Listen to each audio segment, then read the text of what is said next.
Marwari media आप देख रहे हैं। आज है 27 जनवरी 2026 मंगलवार का दिन, हिंदू तिथि माघ माह की नवमी। नजर डालेंगे आज की बड़ी खबरों पर। शुरुआत करेंगे देश की बड़ी खबर के साथ। बड़ी खबर, देश में कल 77वां गणतंत्र दिवस मनाया गया। दिल्ली में कर्तव्य पथ पर मुख्य परेड हुई। राष्ट्रपति द्रौपदी मुर्मू ने तिरंगा फहराया। राष्ट्रगान के बाद 21 तोपों की सलामी दी गई। इसके बाद ग्रुप कैप्टन शुभांशु शुक्ला को अशोक चक्र से सम्मानित किया गया। और देखिए, बड़ी बात यह रही, समारोह में पहली बार दो मुख्य अतिथि यूरोपीय परिषद के अध्यक्ष एंटोनियो कोस्टा और यूरोपीय आयोग की अध्यक्षा उर्सुला वॉन डेर लेन शामिल हुए। 90 मिनट की परेड में अलग अलग राज्यों और मंत्रालयों की 30 झांकियां दिखाई गई। परेड में तीनों सेनाओं ने अपनी ताकत दिखाई। एयरफोर्स के राफेल, जगुआर, मिग-29, सुखोई समेत 29 एयरक्राफ्ट शामिल हुए। उन्होंने सिंदूर, वज्रजंग, अर्जुन और प्रहार फॉर्मेशन बनाए। और देखिए, सेनाओं ने मिसाइलें, बैटल एयरक्राफ्ट, नई बटालियन और ऑपरेशन सिंदूर के दौरान इस्तेमाल घातक वेपन सिस्टम का भी प्रदर्शन किया गया। इनमें ब्रह्मोस और आकाश वेपन सिस्टम जैसे कई हथियार शामिल थे। परेड में पहली बार 2 कुबड़ वाले ऊंट और बास दिखे। महिला जवान चलती बाइक पर 18 फीट ऊंची सीढ़ियां चढ़ी। आगे बढ़ेंगे, एक और बड़ी और काम की खबर। आधार कार्ड को लेकर बड़ी जानकारी है। सरकार ने आधार के तकनीकी ढांचे में बदलाव की तैयारी शुरू कर दी है। आधार विजन 2032 दस्तावेज तैयार हो गया है। इसमें एआई, क्लाउड कंप्यूटिंग, ब्लॉकचेन और क्वांटम कंप्यूटिंग जैसी तकनीकों को अपनाने की सिफारिश की गई है। मकसद आधार को तेज, सुरक्षित और फ्रॉड फ्री बनाना है। नई व्यवस्था में फिंगरप्रिंट की जगह फेशियल रिकग्निशन प्राथमिक माध्यम होगा, यानी कि जैसे अभी आधार में फिंगरप्रिंट का उपयोग होता है, वैसे आने वाले समय में चेहरे से आधार पहचान की तैयारी है। बहरहाल आगे बढ़ जाते हैं। राजस्थान से बड़ी खबर। गणतंत्र दिवस के अवसर पर मुख्यमंत्री भजनलाल शर्मा ने 26 जनवरी को सुबह मुख्यमंत्री निवास पर झंडा फहराया। इस दौरान बच्चों को मिठाई खिलाकर गणतंत्र दिवस की बधाई दी। इसके बाद जयपुर के बड़ी चौपड़ पर भी ध्वज फहराया गया। वहीं राजस्थान विधानसभा के अध्यक्ष वासुदेव देवनानी ने 2 प्रमुख स्थानों पर तिरंगा फहराया। कार्यक्रम की शुरुआत विधानसभा परिसर से हुई, जहां देवनानी ने तिरंगा फहराया। राष्ट्रगान की गूंज के बीच पुलिस टुकड़ी ने राष्ट्रीय ध्वज को सलामी दी। इसके बाद स्पीकर देवनानी सिविल लाइंस स्थित अपने सरकारी आवास पहुंचे और वहां पर भी ध्वजारोहण किया। अच्छा, एक और बड़ी खबर देखिए, जहां एक और देश भर में 77वां गणतंत्र दिवस हर्षोल्लास के साथ मनाया जा रहा था। वहीं हनुमानगढ़ में एथेनॉल फैक्ट्री के विरोध में हजारों किसानों ने सैकड़ों ट्रैक्टरों पर तिरंगा लहराते हुए अनूठा और शांतिपूर्ण विरोध प्रदर्शन किया। किसानों ने गणतंत्र दिवस के अवसर पर तिरंगा ट्रैक्टर रैली निकाली। करीब 20 किलोमीटर लंबी इस ट्रैक्टर रैली में लगभग 500 ट्रैक्टर शामिल हुए। इस रैली में शामिल प्रत्येक ट्रैक्टर पर तिरंगा झंडा लहराता नजर आया, जो देश भक्ति और किसान आंदोलन के संयोजक का प्रतीक बना। आगे बढ़ेंगे, बड़ी खबर ये भी देखिए। गणतंत्र दिवस का कार्यक्रम देखकर लौट रहे बच्चों से भरी पिकअप पलट गई। इसमें 50 बच्चे सवार थे। इनमें से करीब 44 बच्चे घायल हो गए। 40 घायल बच्चों को बांगड़ जिला अस्पताल में भर्ती कराया गया, जबकि एक गंभीर घायल को जयपुर रेफर कर दिया गया।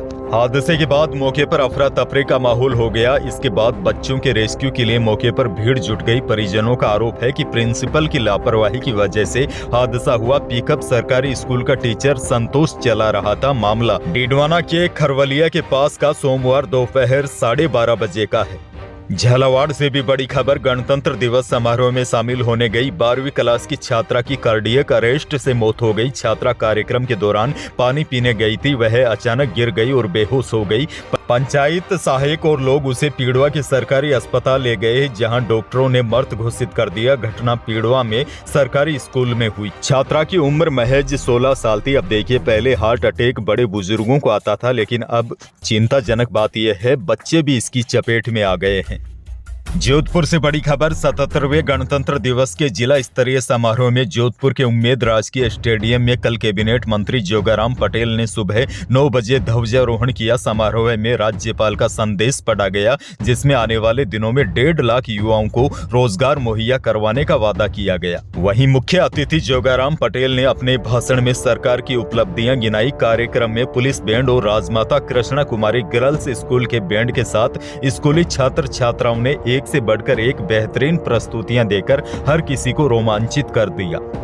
खैर आगे बढ़ जाते हैं। एक और बड़ी खबर, रेवाड़ी बीकानेर रेल लाइन पर चूरू दूधवा खारा रेल खंड के 27.98 किलोमीटर के दोहरीकरण कार्य को ऑटो सिग्नलिंग के साथ पूरा कर लिया गया। अब इस रूट पर जल्द ही फराटे से ट्रेनें दौड़ती नजर आएगी। अच्छी बात यह है कि इससे रेल यात्रियों का समय भी बचेगा। जोधपुर से बड़ी और हैरान कर देने वाली खबर, जोधपुर में पत्नी की दूसरी शादी से नाराज युवक ने अपने साले की नाक काट दी और कटी हुई नाक को अपने साथ ले गया। युवक की बचपन में ही शादी हो गई थी। 4 महीने पहले ही युवक की पत्नी ने किसी और से शादी कर ली थी। ऐसे में युवक को शक था कि उसकी पत्नी की दूसरी शादी करवाने में उसके साले का हाथ था। इसी शक में जीजा ने अपने साले की नाक काट दी। मामला रविवार शाम 4 बजे लूणी थाना क्षेत्र का है। घटना का वीडियो भी सामने आया है जिसमें युवक खुद साले की कटी हुई नाक को दिखा रहा है। जैसलमेर से बड़ी खबर, गणतंत्र दिवस के कुछ घंटे पहले सुरक्षा एजेंसियों ने जैसलमेर में एक संदिग्ध युवक को हिरासत में लिया है। सुरक्षा एजेंसियों को पाकिस्तान की खुफिया एजेंसी ISI के लिए जासूसी करने के संकेत मिले हैं। युवक बॉर्डर एरिया में ई-मित्र चलाता था। आरोप है कि आरोपी युवक पाकिस्तानी किसी महिला हैंडलर के संपर्क में था और हनी ट्रैप में फंसकर सामरिक महत्व जानकारियां साझा कर रहा था। आरोपी के कंप्यूटर और मोबाइल को भी फोरेंसिक जांच के लिए कब्जे में लिया गया है। नागौर से भी बड़ी खबर, देश जब गणतंत्र दिवस 2026 के जश्न की तैयारियों में जुटा था, उसी वक्त राजस्थान के नागौर में एक ऐसा खुलासा हुआ जिसने सुरक्षा एजेंसियों की नींद उड़ाकर रख दी। जिले के हरसोर क्षेत्र के स्थित करीब 45 बीघा में एक फार्म हाउस में 10,000 किलो विस्फोटक सामग्री मिली है जिसने पूरे देश को चौंका दिया। यह विस्फोटक इतना था कि अगर गलत हाथों में चला जाता तो कई शहरों को नुकसान पहुंचा सकता था। इस मामले में गिरफ्तार आरोपी सुलेमान खान की गिरफ्तारी के बाद जब पुलिस ने इसकी क्राइम हिस्ट्री खंगाली तो परत दर परत बारूद के काले साम्राज्य की कहानी सामने आने लगी। पुलिस सूत्रों के अनुसार सुलेमान बीते 12 सालों से विस्फोटकों के अवैध धंधे में सक्रिय था और इसी के कारोबार से उसने करोड़ों रुपए की दौलत खड़ी की थी। सुलेमान ने पुलिस और प्रशासन की नजरों से बचने के लिए हरसोर गांव के बिल्कुल अंतिम छोर पर सुनसान इलाके में 45 बीघा जमीन पर ऊंची दीवारों से घिरा फार्म हाउस बना रखा था। अब सुलेमान से पूछताछ हो रही है। माना जा रहा है सुलेमान कुछ और बड़े खुलासे कर सकता है।